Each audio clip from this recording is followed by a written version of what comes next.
Welcome in to the Bandit Bar. We haven't sat on this side, I don't think, with three people before. I'm joined by Bob Hodge, Ryan Callahan of John Pennington. We're doing kind of a special thing here.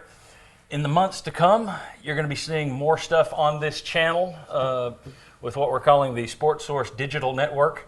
That's going to launch in January, where you're going to have tons of new shows and content that airs here on this channel. But I did want to get something started today. I thought this was interesting. I appreciate David Oven, who you see on the Saturday Kickoff Show. That's 11 a.m. here and on WATE6 if you're in Knoxville.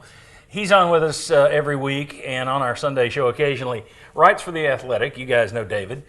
And they did a story this week that is up now at the time you're seeing this, where they talked to different head coaches and offensive coordinators and defensive coordinators who've played Tennessee and Alabama this year.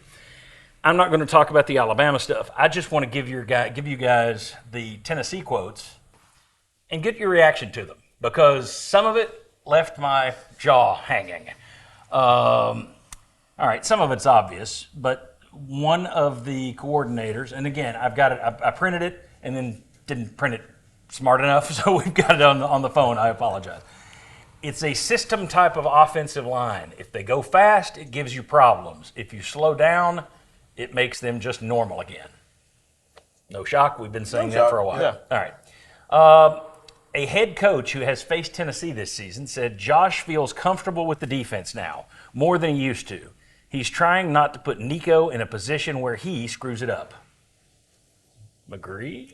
Yeah, I think so. I think maybe he's also putting Nico in a position where Nico's not playing very well. That sounds like Sam Pittman, who saw him.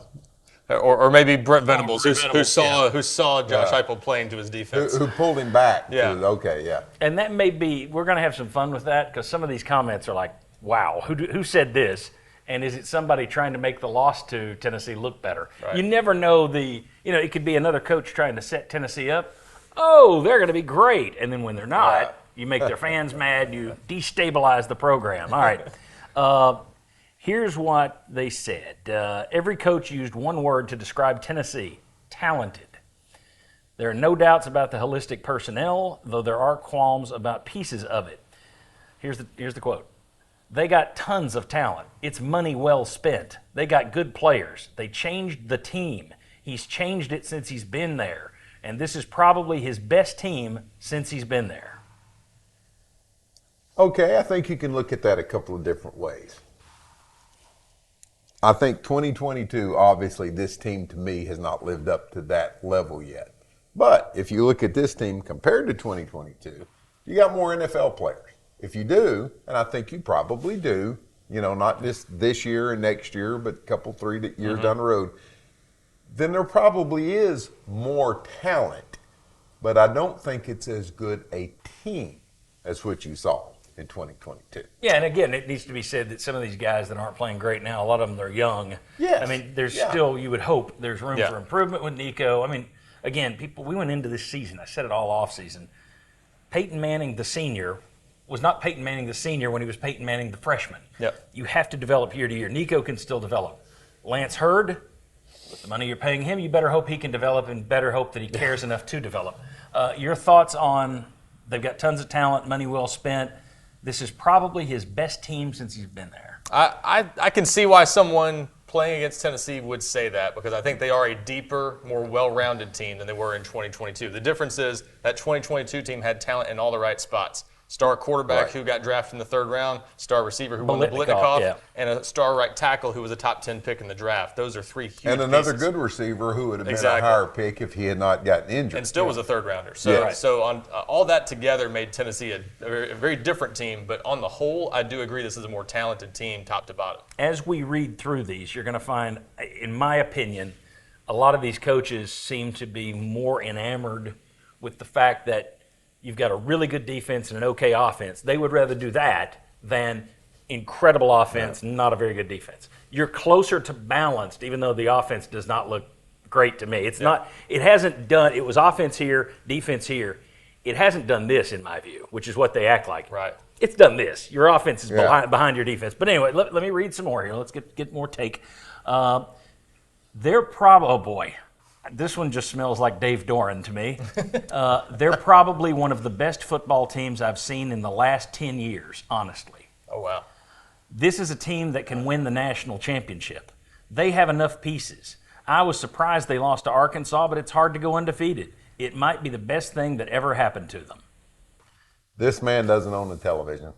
He hasn't seen anybody in 10 years. I mean, I don't know what to say. I mean, I think that is probably on a scale of 1 to 10. He's giving them a 10. So far, to me, they look like a 6. So yeah, They are 5-1. I'll give them a 7. I'll quibble and give them a 7. But they don't look like a. No, they don't the look best like the best last 10 team years. in 10 years. No. I think part of what we're seeing too is we don't think they've beaten anybody really good yet, and that's for someone who's coached against Tennessee, you might not be looking at it that way. Yes. You might just be saying head to head they were tough to deal with across the board, and I can see that. Well, I also go ahead. what I come back to is let's just start ticking off the last 10 years. Yeah. LSU, Yeah. 2019, the there's- 2 Georgia teams Yeah. that Well, went there's back. tons of I mean, no, that's a over the stretch. top. Yeah. I also think that coaches, we in the media and certainly fans look at it. Well, you haven't beaten anybody good. I was on with Will West and Tyler Ivins earlier this week, and it's like you could go 10-2 and not beat anybody this year. It's like, now wait a second. If you go 10-2 in the SEC, I don't care. You may look at it and say there's nobody great there. That's a good year. Yeah. If you go Yeah. 10-2 in this league, including the fact that 4 of those wins would be against, Valdosta State. But I think coaches value every damn win you get. Yes. This is a win, man. Hey, Chattanooga, you never know. Kent State, you never know. Going to Arkansas is tough. I think they put a different view on the value of these games, probably a more correct view than what we all do. I'll say this: what we saw the first 4 weeks, because let's be honest, 3 weeks into it, we were thinking this team might be really good. Yep. And they hadn't played anybody at the time, but what you saw was an elite defense paired with what we thought was going to be an above average offense. Yeah. And if they ever live up to that, I can totally see where a coach would look at that and say, man, they can beat anybody. Yeah. They've got to be able to line up and run the football when they have to run the football and not have it be after a big play and somebody's not lined up. Okay, he says they're a run-first team, so you got to be able to run it, but not just, you caught them off guard because you just hit a big play, and now you're going tempo. And we don't have to comment on all these. If you got something strong to say, jump in, or else we'll move on. I think that one's ballparkish with what I think. And that goes with my thought that Tennessee's got to show it can be a good team when you slow it down. That's the challenge for them because this year they're slowing it down more. Or they need to speed it up. Yeah. Vols offense, now this is David writing. The Vols offense is built around the running game, but 2 coaches agreed with the idea that some defenses are baiting Tennessee into running the ball by showing light boxes before the snap, sneaking defenders into the box after the snap, by bringing rushers off the edge or crashing safeties and nickelbacks down in run support. I read that, which everyone knows, just so it feeds into the quote. Here's the quote. That's how you can slow them down. They want to run. It looks like you can run into it, but then defenses get out of it. They're probably going to see a lot more of that, one head coach said. They're looking and taking time counting the box more than they normally do. And that is slowing down their offense, and that is letting the defenses do what you just said. Well, if Tennessee's not running 100 miles an hour, then the defense has a chance to show you a disguise. Whereas if it is play and we've got to get lined up in 10 seconds, you don't have a chance to be able to do that stuff. It goes from you dictating to the defense to the defense being able to dictate to you. And don't forget, this year the big difference is you got in-helmet communication. So you can adjust that at the line of scrimmage very easily, especially when Tennessee actually gets to the line well ahead of the play clock expiring. So that's one of the things I can definitely see that Tennessee's reacting to what the defense is doing. They've always done that, but maybe more so this year. I just wonder why again, it's kind of chicken or the egg. Are they slowing it down because their tackles can't run more up tempo right now? Is it because they're having so many flags and not enough success on first down? They're not getting the big plays? Is it because Nico just isn't ready to get up the line and go? Is that why it's taking longer to count in the box because he's having to do that? I think it's a lot of things. I think it's fake injuries from the other team. I think it's Tennessee not driving the ball consistently, not getting first downs that allow them to run tempo. It's a combination of whatever it is, it's allowing the defenses to react to you better. And I just think that this is an offense that is built on going 100 miles an hour. Yes. And as soon as you're not going 100 miles an hour, all these other things become more real. Yes. Become a bigger problem. We're going to be talking about this on the Saturday kickoff this week, but to me, it's amazing that, and we've talked about this, well, you can't run it unless you get the first down or unless you get the big play. You just can't go hurry up. And I'm like, have you never watched a 2-minute offense? You don't get into a 2-minute offense. There's a minute 40 to play. You're down 7. The other end of your field, okay, you change it up with a run play. It gets stuffed. Nobody just says, hell with it. That's it. We're out. Over. Right. Let's huddle up, just take our time. No, you just rush back to the line of scrimmage and go. Yep. To me, I'd like to see them do that just to force the issue. Okay, you got to run stuff. Get the hell up. Go. Try it again. Let's go. And that's not they don't do it. And that's not to mention the times like the Arkansas game in the final 2 minutes, you hit a big play and you don't even get to the line quickly Correct. in that Yes. situation. Yes. So it's a team that doesn't seem like focused on doing that this year. And again, I wonder, is that a couple of tackles who are out of shape? Is that a couple of tackles who just aren't good? Is that a quarterback who's not ready to run it? I don't know. Is it a coach who's not sure of himself like he was? Or a coach that's not sure of his team. I think he's Lost torn faith in the team. I think he's torn between playing to his defense and doing what he instinctually wants to do. I agree. I had somebody this week tell me that I think he's trying to play defense, and I'm like, I would give him credit. Yeah. If that's the call. I gave him credit at Oklahoma where he was clear. All right, you got a big lead. Nico's getting hit. Yeah. You're turning the ball over, and he was like, step on the brakes. We win it another way. Perfect. I'm like you. I don't know if he knows in a game, series to series, Yep. am I going for it or am I trying to play to my defense? I look at when he got it at Arkansas with 4 minutes left in the game. He could have run it 3 times there, run 2 minutes off the clock, and punted, and Arkansas would have had to throw the ball. Yeah. He didn't. He threw it twice, tried to get a first down. That's his instinct, I think. And if you're trying to be, we're going to play to our defense and be smart here, what part of 4th and 1 at your own 10 in the first half? I'm with you. I think he doesn't know what to call for this offense right now. Okay. The one hood coach said that his staff clocked a scoring drive earlier this season when Tennessee began every play with 25 seconds or more left on the play clock. He then said, the number one thing is winning first down. If you win first down, they can't go as fast as they want to. So there you go. That's just talked about that. I just don't think that's true. Why do you have to slow down if your first down play doesn't work? I think it is true, but you don't have to do it that way. I think it's true for them. Yeah, that's the way they've always approached it for whatever reason. They just tend to slow down and reset a little bit. Yeah, and I understand that you're not going to play 80 plays in a game where every one of them's up tempo. I get that. But I don't understand why we can't say this is a tempo drive no matter what happens on first down or second down. Right. And if we have to get our defense back out here, they didn't worry about the defense when they were scoring 42 points a game. It was just let's go. Yeah. Right. But now you're not, so it's like, okay, let's dial it down. And maybe that's a conscious decision that, all right, we're having to win 17-16. Keep our defense let's off not, the field a little bit longer. Yeah, which Give them a break. that goes back to 4th And you're and 1 not at your scoring 10. enough to give them a break by having somebody hurt on the extra point. I say we haven't seen many extra point injuries this year. Yeah.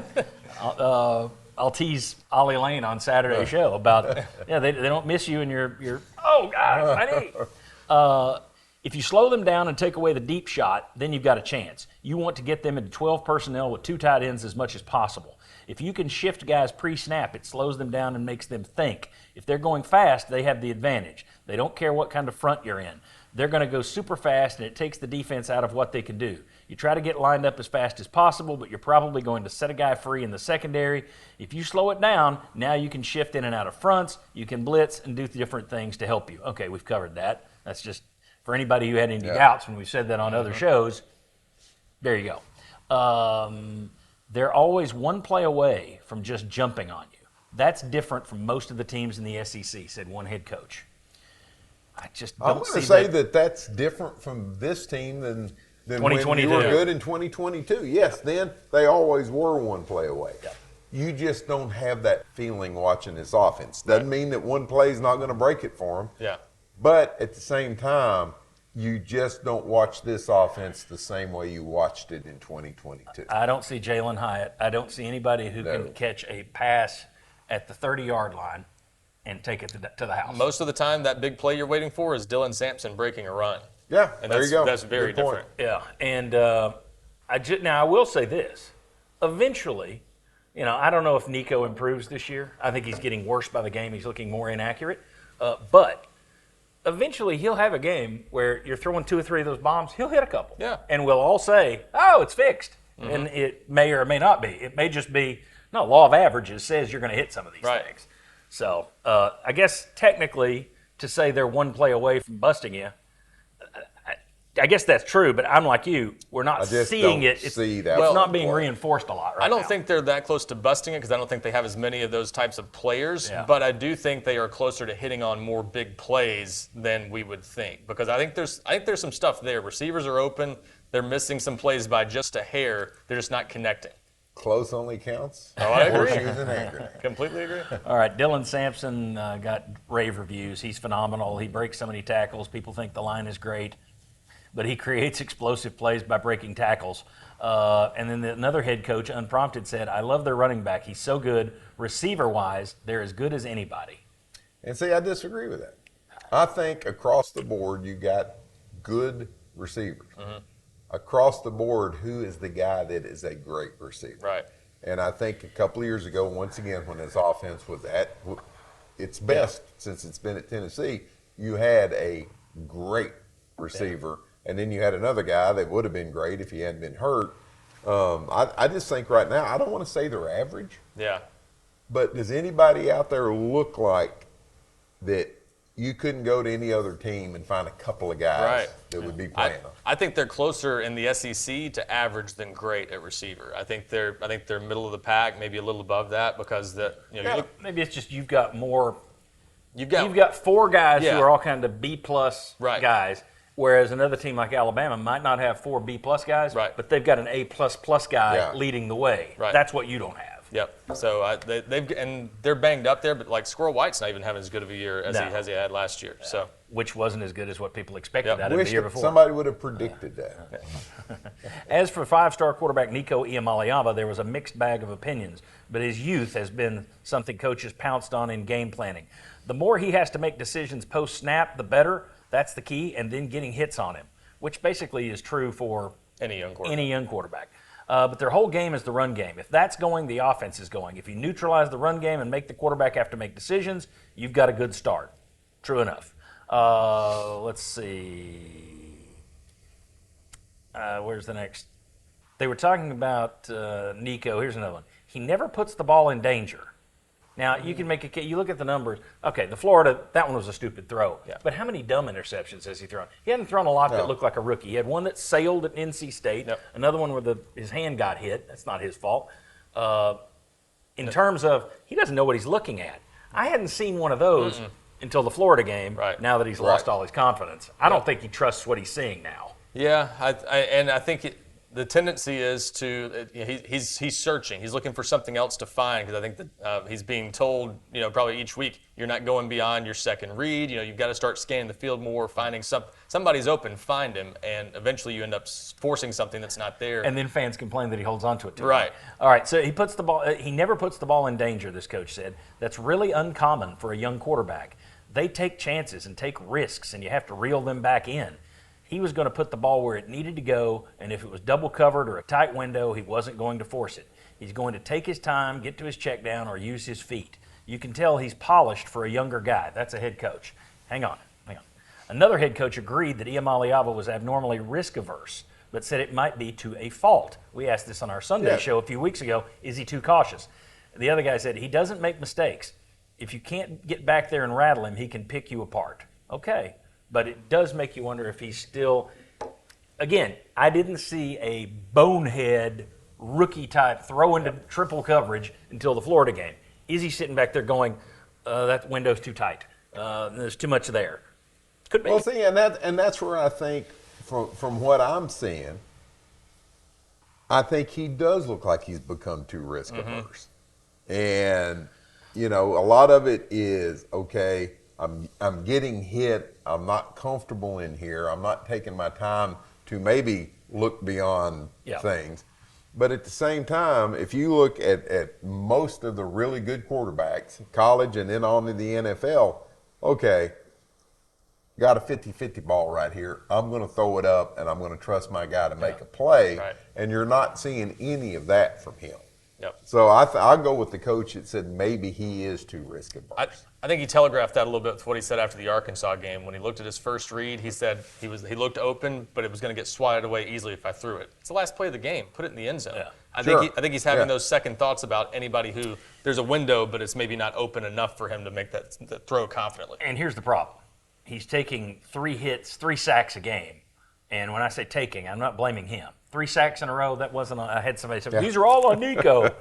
No, they're not. I've never seen that before. How many times have the tackles allowed pressure inside? Yeah. Not outside. Right. Inside they get beat like a turnstile. So if you see that, no, that is not on Nico. However, I think all those hits he's taken, I think the fact they're not having success, I think he's losing confidence more by the week. And if that's the case, I don't think he's going to get more risky with the ball. I think he's going to go in the other direction. This is a real test for Josh Heupel.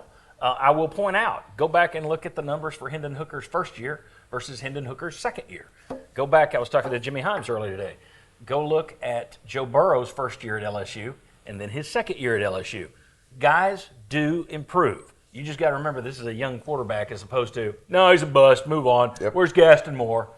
Which is what we're getting a lot of. And as some people have pointed out to me, this is why you should have played him more last year. You could have gotten some of this experience out of the way, could have maybe learned some lessons on the job as opposed to on the sideline. All right, last couple of things. I want to talk about the defense real quick. The front 7 might be the best in the country. They're not bad on the back end, but that's the weakness, one head coach said. In terms of Keenan Peely, one coach forecast that will be a major issue for communication on the defense because he was so integral in getting the defense set pre-snap. Then it comes to James Pearce. And he's a polarizing player among the coaches. One head coach said he's a dude. Others, not so much. One coach said he was Tennessee's 3rd best defensive lineman behind Amari Thomas and Bryson Eason. Whoa. He's just an okay player. He's not a game changer, or at least he hasn't played like one this year. I just don't think he's as disruptive as what everybody says he is. If you've got a pretty good offensive tackle, he's not going to win as many one-on-ones as they think he's going to. He's just not as dynamic as they thought he would be.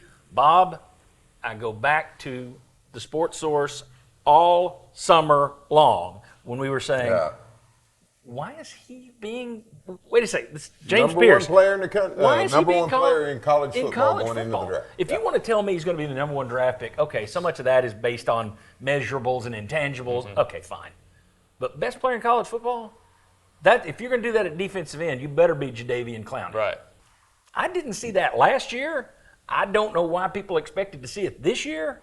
So I'm not surprised at all with what these coaches are saying that, that's not him. I think he's a really good speed rusher. They go on to say, find him in the run game and run right at him, which Will Overstreet said on our show last year. Mm-hmm. So I am really thinking, is he an average athlete playing defensive end? No, I think he's an excellent athlete playing defensive end. Yeah.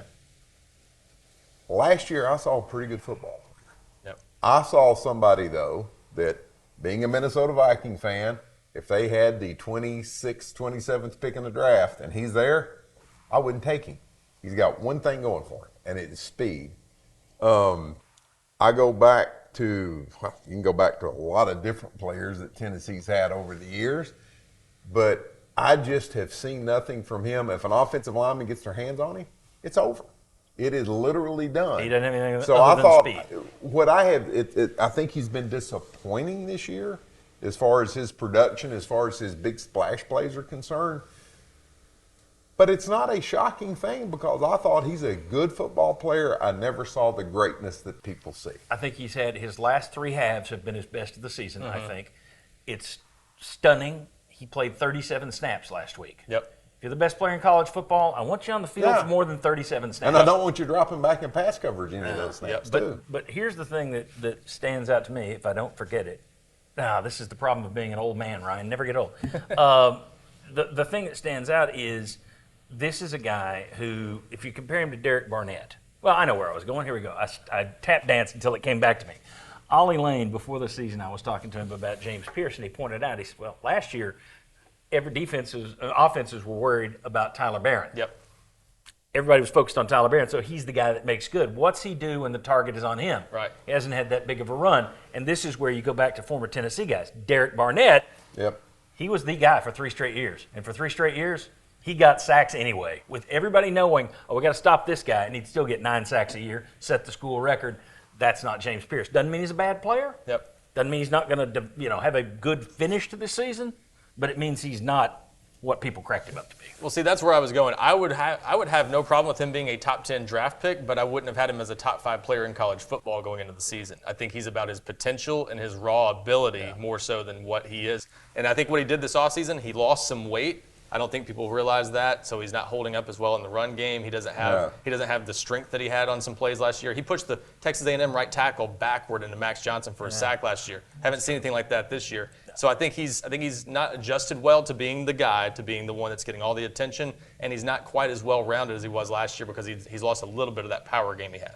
Ryan Callahan, Bob Hodge, thanks for doing this. It's the first time we've done it, and as I say, come January, you're going to be seeing a lot more programs, like shows, right here on this channel on the Sports Source Digital Network, as we're going to call it. You've seen our sets. If you want to see more of the Bandit Bar Room or the Games and Things Arena or the Albert Lounge or any of our other sets, then tune in and check out the Saturday Kickoff, Sports Source Saturday Kickoff, 11 a.m. this week, right here on our YouTube channel or on WATE6. And then, of course, we got the Sports Source, which will be recapping the Alabama game. That's Sunday at 11 a.m. again, WATE6 and right here. Thanks.